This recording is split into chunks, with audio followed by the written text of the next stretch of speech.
What's going on, family?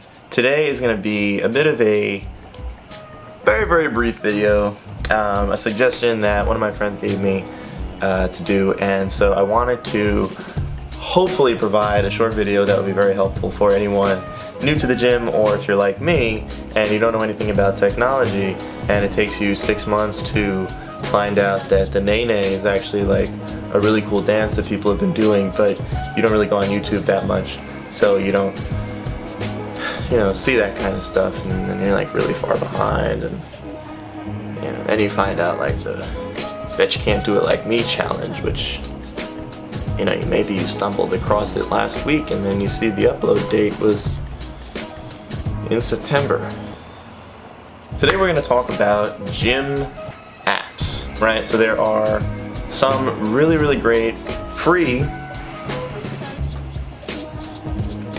apps out there that you can use when you're in the gym, in case you guys don't already know about them, or maybe some of the features that are available on them.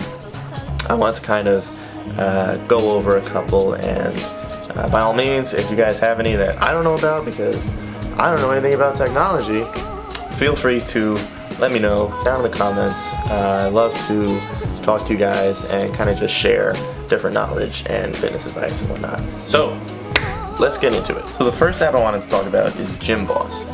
I have had this app for, I'd say about like 6 months now, and it is a lifesaver. Gymboss is an app that you can set a timer, and you can actually set it to go off at certain intervals. So for anyone who might be doing, whether it's circuit training, or especially for me, it really helps with the ab workouts that I do. You can set Gymboss to go off every 20 seconds and then every 10-second intervals. So it's really helpful for any style of training that incorporates timing, especially for something like planks or abs, or maybe you want to try to do, one training style people I've seen is instead of counting reps, just doing a certain amount of time, right? So maybe you do 20 seconds of bicep curls, and then you want 20 seconds of rest. And with Gymboss, it's a really great app so that you don't have to try to estimate that time or look at the clock in the gym to kind of see, like, is that on the 5? Or wait, when did it, you don't have to go through any of that. Download Gymboss, highly recommend it. It has really helped me. One of the really great things about Gymboss is that the app itself already comes with a lot of preset intervals. So maybe you want to do 20 seconds of workout and 15 seconds of rest. A lot of that stuff is already on there, so you don't need to worry about making it.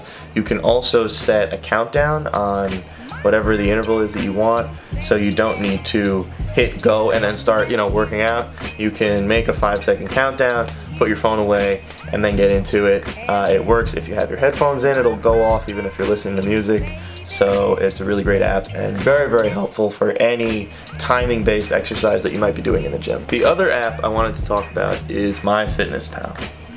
Now you can pay, I believe it's $50 a year for the pro version, but let's be honest, who really pays for the pro version of apps anymore? We just want to see how much we can get out of the free one, right? How much can I do with the free version before you ask me for money and I say, all right, never mind, I don't need this anyway.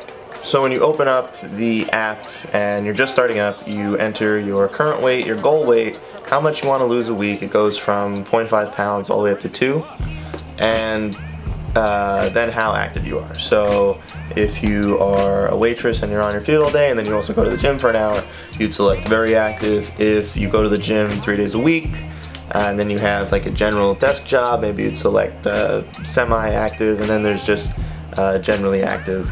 So you have kind of a barometer for how much exercise you might be getting during the day. So there are a lot of different aspects to an app like MyFitnessPal. For one, it allows you to see your macronutrient goals, right? So you get a pie chart that's set up for protein, fat, and carbohydrates, and you can kind of adjust. It'll adjust it for you at the start, but you can, from there, you can adjust what you think you want to hit, right? So if you're cutting, maybe you want to bump up your protein, drop your carbs. If you want to experiment with different styles, just kind of see what your body reacts to the best.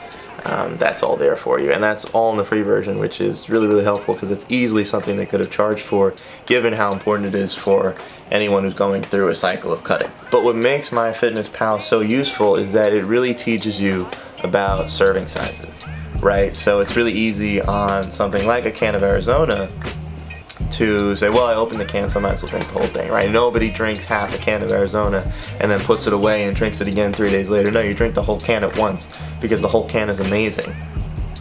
Arizona is amazing. The point is, you keep yourself honest about what you're putting into your body, right? And I'm sure the same can be said for other calorie counting apps, but for me, MyFitnessPal has just been the most useful in terms of, you know, how accessible it is and interactive. And it just really keeps you honest, right? Because it forces you to keep yourself honest. Maybe you wanted to have 2 cans of lemonade, but you notice, what is in just 1 can. And if you have a certain goal, a lot of it is not about restricting yourself. It's just that the goal you want to accomplish is going to be, you're going to be holding yourself back from that goal if you, put extra stuff in your body that you don't need.